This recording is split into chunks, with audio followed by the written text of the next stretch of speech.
Кеш жарық қыздар, мен есімім Дана Мырзакулова, каналыма қош келдіңіздер. Бүгін сіздермен курник жасаймыз. Міндетті түрде видеоны соңына дейін көріңіздер. Ұнап жатса, лайк басуды ұмытпаңыздар. Курникке бізге тестасына не қажет? Он міндетті түрде ситадан өткізіп аласыздар. Мен ситадан өткізіп дайындап қойғам.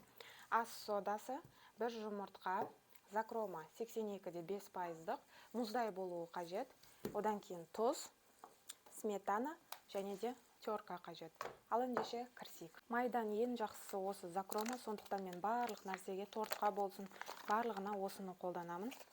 Қазір ұнға майды теркадан өткіземіз, яғни крошка етіп жасаймыз. Үйдегілерге жасап жатқандықтан мен перчатка кимеймін. Осылай ұн мен майды крошка етіп жасап алдық. Енді бөлек ыдысқа сметана мен соданы гаситетіп аламыз. Грамдарын барлығын видеоның астына қалдырамын. Сметананы не үшін қолданамыз? Яғни тестамызды жұмсарту мақсатында.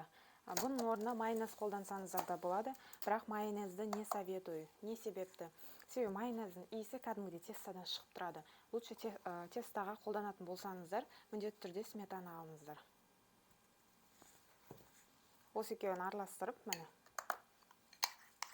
Жақсылап бір араластырып аламыз. Тестамызға енді бір жұмыртқаны қосамыз. Он, май, бір жұмыртқа, одан кейін тұз қосамыз. Дәміне қарай өздеріңізге байланысты.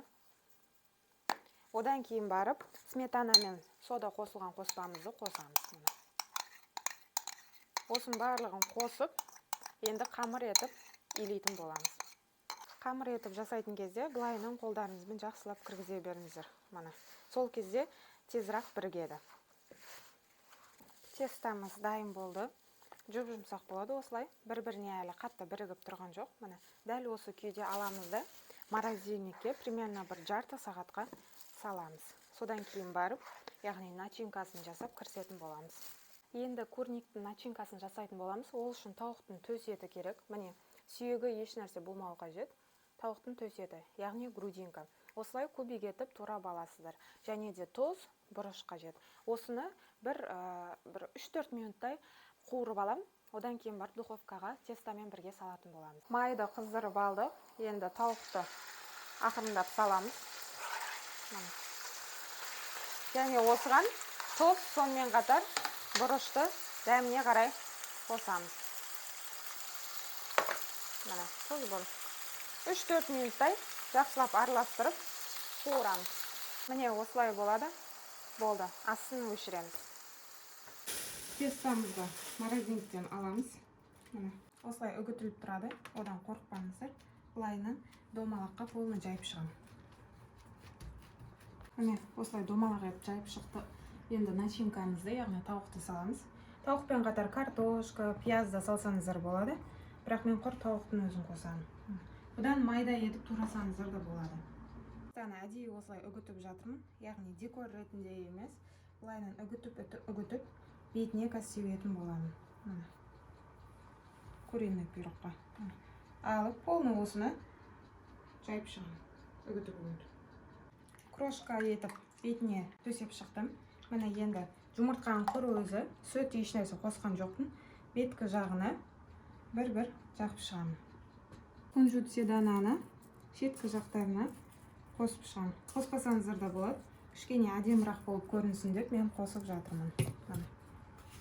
Әзгентай ғана қосасыздар. Кейбіреулер ұнатады, кейбіреулер ұнатпайды. Духовканы алдын ала қыздырып қойдым. 180 градусқа 30 минутқа духовкаға саламын. Курнигіміз дайын болды. Бірінші осылай шеткі жақтарын кесіп аламын. Чтобы шығарғанға оңай болсын деп. Шеткі жақтарын кесіп алдым. Енді бірден осыған турап салатын боламын. Қыздар, біздің курнигіміз дайын. Тура осылай мясной пирог жасасаңыздар да болады. Яғни ішіне тауық емес, мясной фарштарды қосып, немесе варенике қосып жасасаңыздар да болады. Міндетті түрде жасап көріңіздер. Ұнап жатса лайк басып, комментарий қалдыруды ұмытпаңыздар.